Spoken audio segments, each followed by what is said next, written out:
It's my understanding that it has been fall break for many schools around us, and I suspect that means Gideon has been out of school for a couple of days, and Catherine's been out of school for a bit of time.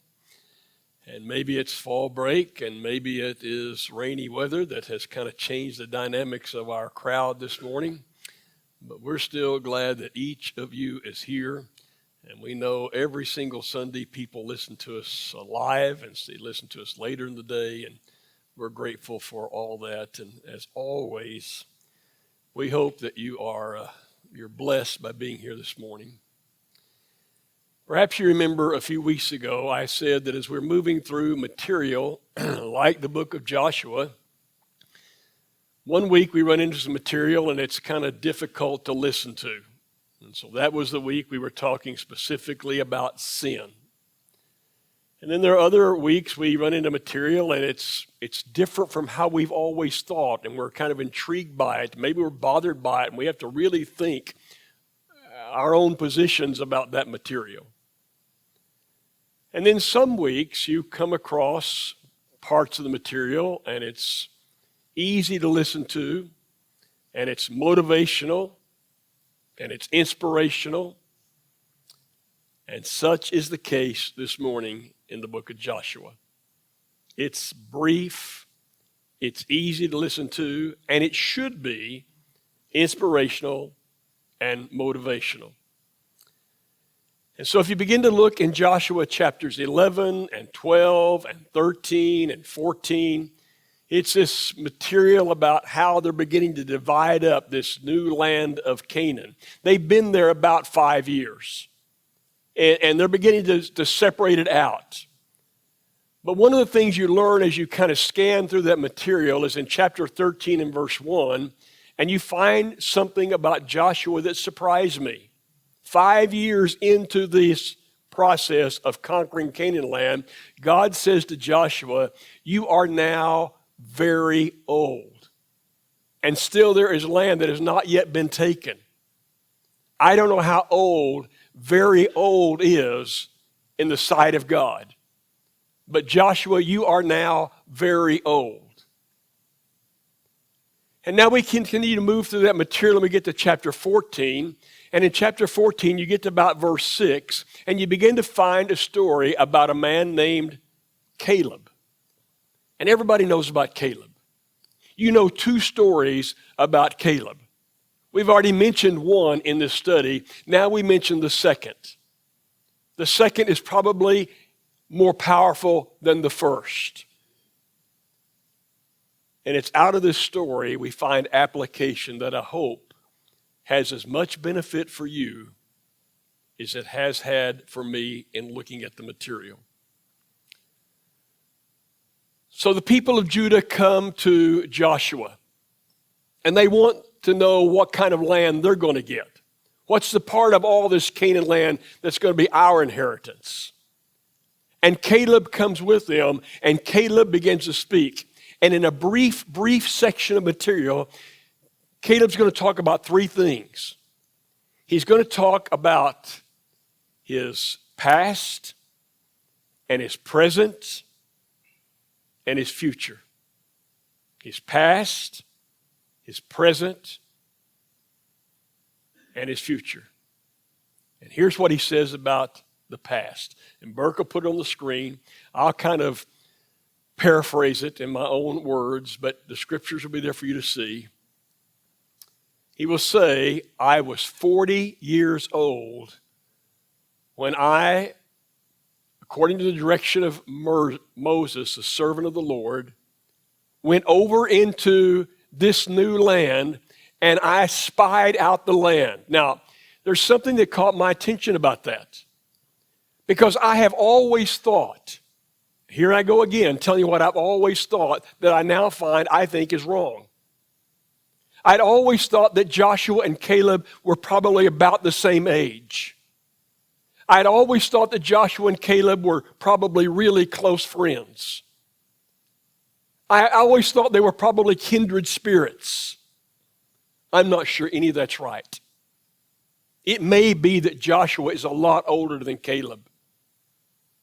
And it may be that they're not that good of friends. Think about it. You've got hundreds of thousands of people. You may have well over 1 million people.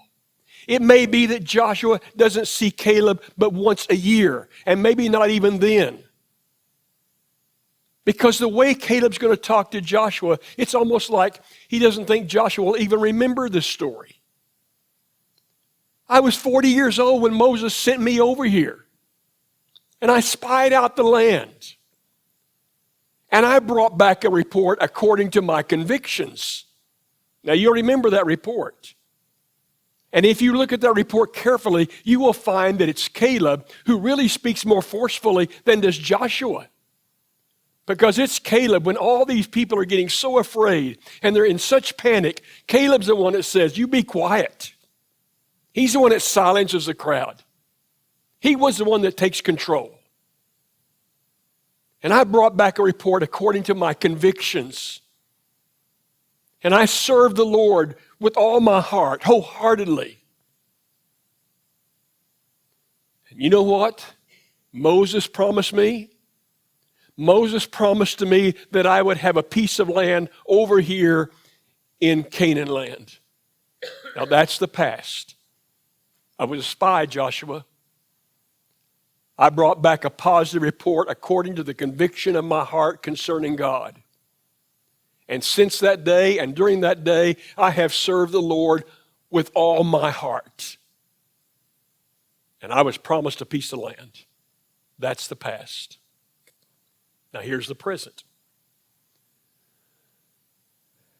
Today, God has kept me alive for 45 more years. I'm 85 years old. I'm 85 years old. Now that's where you get that they've been in the land for 5 years fighting. Because he was 40 years old when he spied out the land.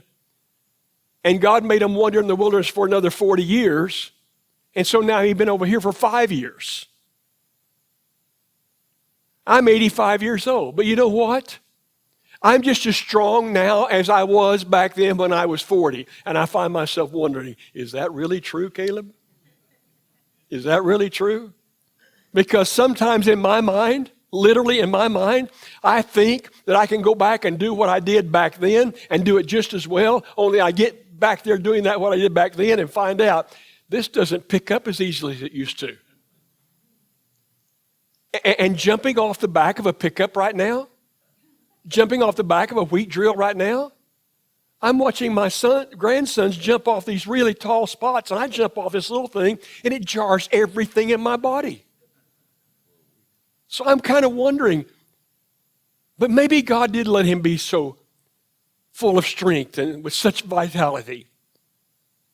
But he believes he is, and he says, I can fight just as good today as I could back then.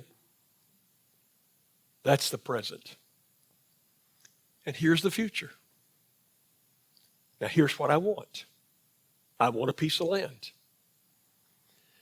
Now if I were going to choose a piece of land, I kind of have a tendency to want to take the easy route on things. I would choose a piece of land that had already been conquered. Wouldn't you? I'd want to move into houses that had already been vacated. I'd want to have a city that was already built. And I would take the land that was down there close to the Jordan River that is most fertile, because this is truly a land that is amazing in fertility. I don't know what's wrong with Caleb. I want the hill country. I'll take the hill country. Now, the hill country I don't think would be as fertile as other pieces of property. But that's not the biggest problem with this story. I want the hill country where the Anakites live. And everybody in the audience knows about the Anakites. They are the giants. They are the giants. They're the ones that are so very tall and so very broad. And if you go back 45 years earlier when the spies came back and 10 of them were so negative, they said, we saw these people over there and they were so large. And here's their phrase. We were like grasshoppers in their eyes. And Caleb says, Joshua, I want to go over there where it's harder to fight in the hills. And I want to fight the giants. And Joshua looks at him and says, the land is yours. Now, it could be that Joshua was saying over to the side, I was wanting somebody to take that land. I need somebody to do that. Have at it, Caleb. But that land is his. And it's from that story that I have found something this morning that has really helped me. For in Caleb's life, I see two words. Two words. One is faith-filled, and the other is faithful. They have different meanings. Faith-filled means that I lived according to my convictions. I brought back a report according to my convictions. Faith-filled means that I know that with God all things are possible. Faith-filled means I know God is alive, God loves me, God's on my side, I can trust God. And by the way, in the New Testament, do you remember what it says about that? In Hebrews chapter 11 and verse 6, unless you are faith-filled, you will never, ever please God. But faithful is a bit different. Faithful means I have served you wholeheartedly. Faithful means I continue to operate by that conviction no matter what I face. Even when life gets really tough, I keep living according to my conviction. So faith-filled, faithful go together. It's how we live our lives. Now, the benefit. What does that do for us? Well, the first one is it gives courage. And you may be wondering why I would talk this morning about courage. But here's what I believe. I believe that right now in our country, people are more afraid and more anxious than any other time in my life. Now, maybe in 1929, when the stock market crashed, and maybe in that drought that followed in this area that we call the Dust Bowl, and maybe in that massive depression that followed, and maybe in World War II that followed, people were as afraid, as anxious. But I wasn't alive then. I may look like I was alive then, but I wasn't alive then, okay? In my lifetime, I'm not sure we've ever been this fearful or this anxious. So Thursday, Susan and I drove to Granbury. And I spent some time with elders and ministers from a church in Midland. And on Thursday night, it's always their habit to do this. They have called every family in their congregation prior to coming. 300, their attendance is 400 to 500. 300 families maybe. And they have said, what do you want us to pray about for you? And so for 3.5 hours, starting at 7 o'clock till 10:30, I'm sitting there in a prayer session. And they go by every name, every name, every name, and call them by name and say, they've asked us to ask you, God, about this. It's an amazing process.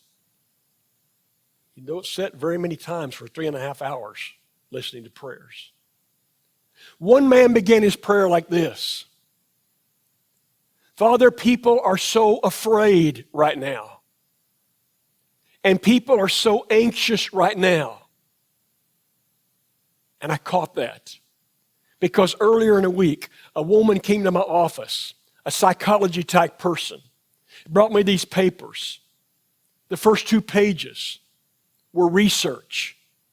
She said, here's the current thing going on in America you need to understand. People are really afraid. And people are really, really worried. And they're really, really anxious. And why wouldn't we be? Why wouldn't we be? You have a man leading a country like Russia who appears to be physically, mentally, and emotionally unstable and has his finger on a button that can launch a nuclear bomb. And right next to him is a country called North Korea. The leader there appears not much different. And just to the south, there's a country called China. And China makes no secret about it. They're operating by a clear vision.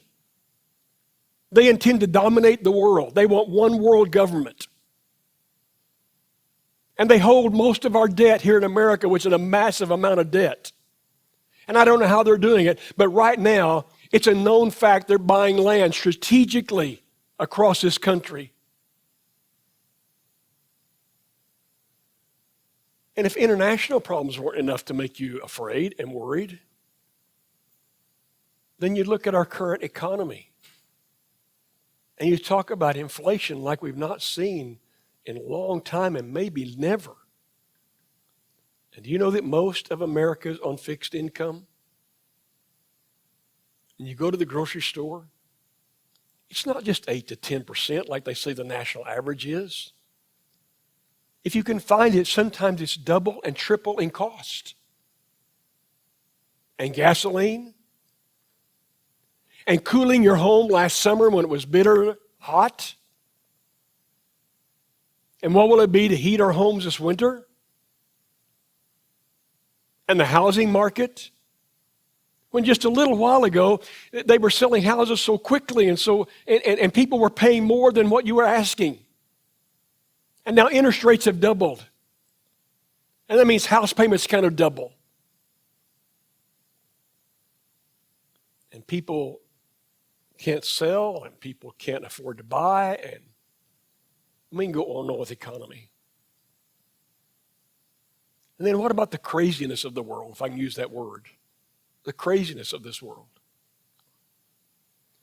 So did you see in the last 3 days or so, the fellow who goes into McDonald's with a hatchet? I don't know if it's New York City or something like that. Breaks out the glasses, breaks down the tables, and walks over to a lady and threatens the lady, and the police pick him up and put him in jail, and he's in jail about that long, and he gets out with no bail. And he goes over to another place, I think another state, and does the very same thing, and they put him in jail, and he's in jail about that long, and they turn him loose with no bail. And now you wonder when you go to Walmart. You wonder when you go to Walmart with all this massive crowd of people, what could happen? Or if you still go to a shopping mall, what could happen in here? And even when you come in a little town like this to a church building like this, we are mindful and have people who are mindful right now that anything could happen. And so people are afraid. And they're anxious. And then they look at the changing culture of America. And you wonder why. Why is the government so bent? Why is media so bent? Why is the entertainment industry so bent in changing what I've always believed to be right and wrong? And what's it going to be like for my grandchildren? And when they have children, what's it going to be like?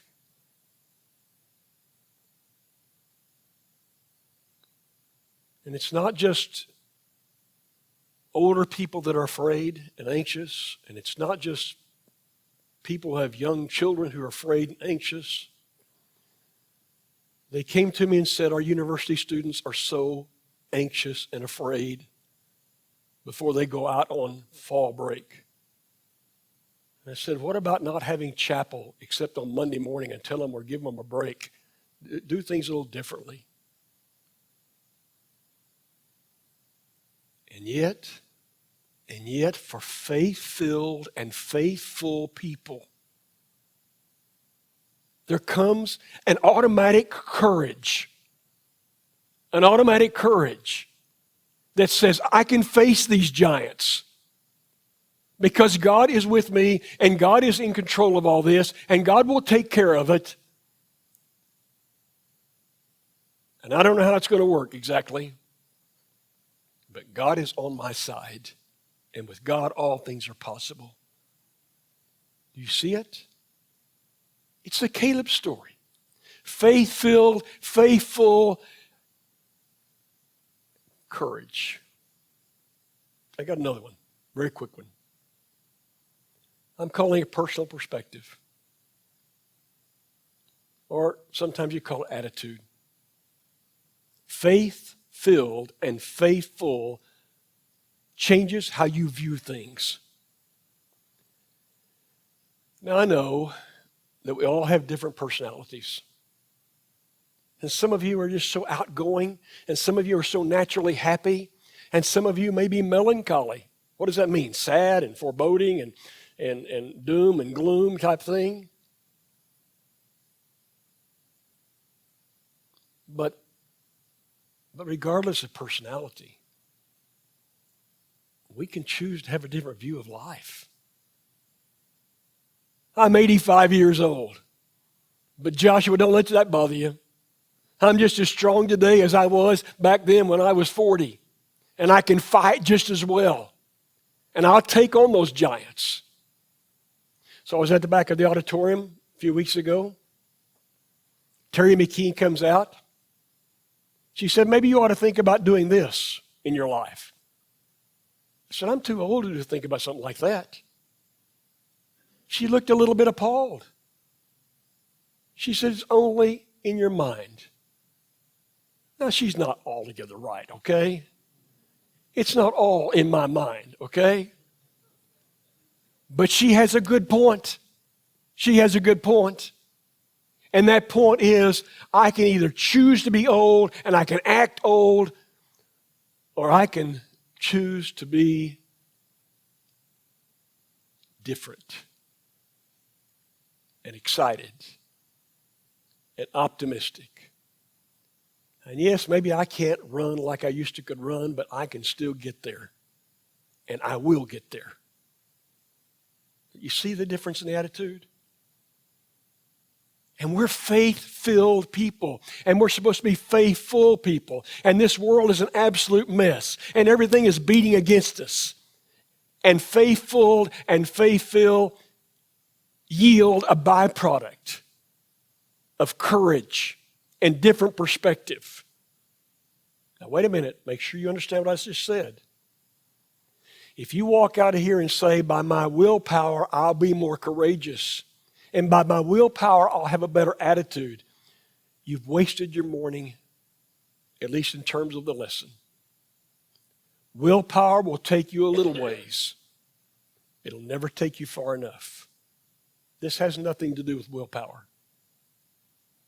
This has to do with faith-filled and faithful and how those people act. And Caleb is an illustration of how you and I act. Everybody kind of see that?